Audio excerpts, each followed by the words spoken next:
বন্ধুরা, আপনারা কেমন আছেন? নিশ্চয়ই খুব ভালো আছেন। তো অনেক দিন পর আমি আবার ভিডিওটা নিয়ে এলাম। তো প্রথম আপনাদের সঙ্গে শেয়ার করব। তো এদিকে হচ্ছে ফুলকপি ঘষে নিচ্ছি পুরো মিহি মতো। আর আগে একটু সেদ্ধ করে নিয়েছিলাম, হালকা একদম সেদ্ধ করে নিয়েছিলাম। তারপরে এদিকে মিহি করে নিচ্ছি। আর ওদিকে হচ্ছে কড়াইশুঁটি, আদা, কাঁচা লঙ্কা, ওটা আমি ছাড়িয়ে সব রেখেছি, ওটা এবার পেস্ট করব।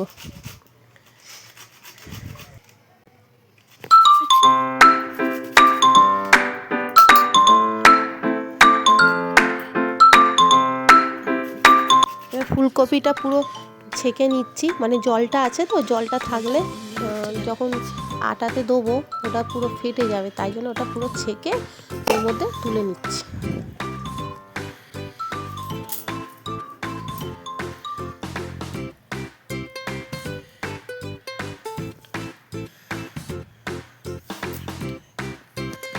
আর এদিকে তো মিক্স হয়ে গেছে, এবার এইটাকেও রেখে বাদবাকি কাজটা করে তারপরে ওইদিকে আমি কড়াই তেলও বসিয়ে দিয়েছি, তেল গরম হয়ে গেছে, এবার এটাকে দিয়ে দেবো।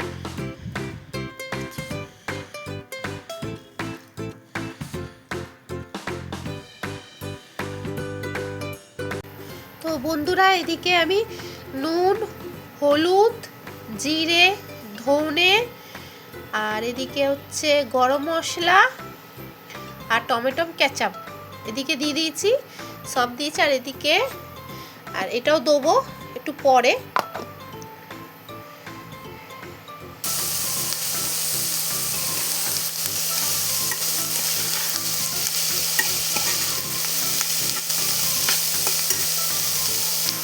তো বন্ধুরা, এটাও দিয়ে দিয়েছি। এদিকে হচ্ছে কড়াইশুঁটি, আদা, কাঁচা লঙ্কা পেস্ট করেছিলাম, তো এর সঙ্গে দিয়ে এবার পুরো নাড়বো, নেড়ে পুরো শুকনো করব।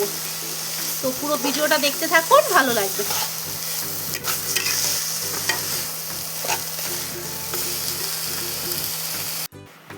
তো এদিকে কমপ্লিট সব ওই দিকের কাজ হয়ে গেছে। আর এদিকে আটা মেখে আর এর মধ্যে পুর ভরে এবার আমি বেলছি, ছোট ছোট করে বেলবো, বেশি বড় না বেশি ছোট না, মাঝারি সাইজ বেলবো।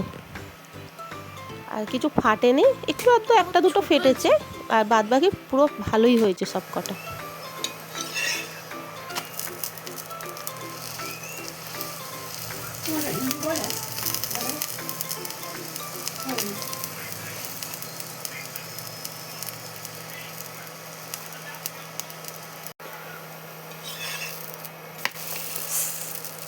তো আমার এদিকে আগে হয়ে গেছে, তো এইদিকে প্রথম 4টে করে ফেলেছি, তবে বাদবাকি আস্তে আস্তে করতে থাকবো। তো আমি আমার ভিডিও এখানে আমি তাহলে শেষ করে দেবো। আমার ভিডিও যদি ভালো লেগে থাকে লাইক, কমেন্ট, শেয়ার আর সাবস্ক্রাইব করে দেবে। আর এই